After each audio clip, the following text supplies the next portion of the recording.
ফের চাকরি প্রার্থীদের সঙ্গে দ্বিতীয় বৈঠক শিক্ষামন্ত্রী ব্রাত্য বসুর দ্বিতীয় বৈঠক চাকরি প্রার্থীদের সঙ্গে। এর আগে আমরা দেখেছিলাম একবার বৈঠকে বসেছিলেন চাকরি প্রার্থীদের সঙ্গে শিক্ষামন্ত্রী, তবে সেই বৈঠক থেকে ততটা বরফ গলেনি এবং সেখান থেকে কোনো সমাধান সূত্র বেরোয়নি। এরপর আবারও বৈঠক শিক্ষামন্ত্রী এবং চাকরি প্রার্থীদের।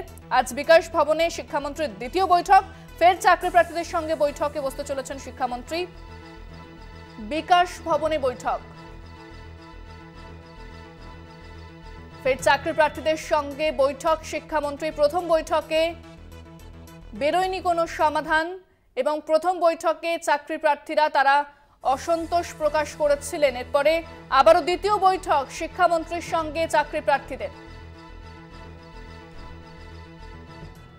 ফোনে রয়েছেন আমাদের প্রতিনিধি শুভঙ্কর মণ্ডল। শুভঙ্কর, দ্বিতীয় বৈঠক শিক্ষামন্ত্রীর সঙ্গে চাকরি প্রার্থীদের, কি জানতে পারছো? হ্যাঁ দেখো, আজ দ্বিতীয় বৈঠক রয়েছে দুপুর 2টার সময়। তুমি জানো যে গত যে বৈঠক হয়েছিল সেখানে সেই বৈঠক ফলপ্রসূ হয়েছিল এবং অনেকটাই আশারও দেখতে পেয়েছিলেন নিয়োগ থেকে বঞ্চিত এসএলএসসি নবম থেকে দ্বাদশের চাকরি প্রার্থীরা, এবং সেখানে 7 জনের তাদের প্রতিনিধি দল ছিল। আজও কিন্তু সেরকমই সংখ্যা তাদের আসার কথা রয়েছে, আর কিছুক্ষণের মধ্যে তারা বিকাশ ভবনে ঢুকবে। এটা দ্বিতীয় দফার বৈঠক এবং গতদিনই কিন্তু শিক্ষামন্ত্রী ব্রাত্য বসু তিনি জানিয়েছিলেন যে আইনি পরামর্শ সলা পরামর্শ তারা নিচ্ছেন, এবং বিশেষ করে যেভাবে দেখা যাচ্ছিল সুপার নিউমারি পোস্ট তৈরি করে তাদের নিয়োগ দেওয়ার চিন্তা ভাবনা ছিল সরকারের, কিন্তু তারপর তার বিরুদ্ধে মামলা হয়। সেই মামলা এখনো পর্যন্ত আদালতে বিচারাধীন। তো সেইখানে দাঁড়িয়ে আদালতের এই বিচারাধীন মামলার ক্ষেত্রে কিছুটা কিন্তু বিধিনিষেধ তৈরি হচ্ছে।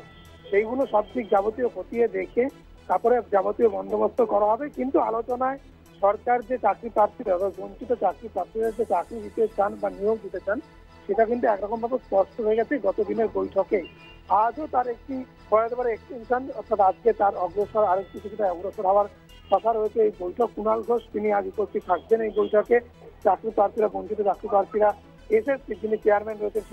বেশ, আপাতত ধন্যবাদ শুভঙ্কর। কথা বললাম প্রতিনিধি শুভঙ্কর মণ্ডলের সঙ্গে।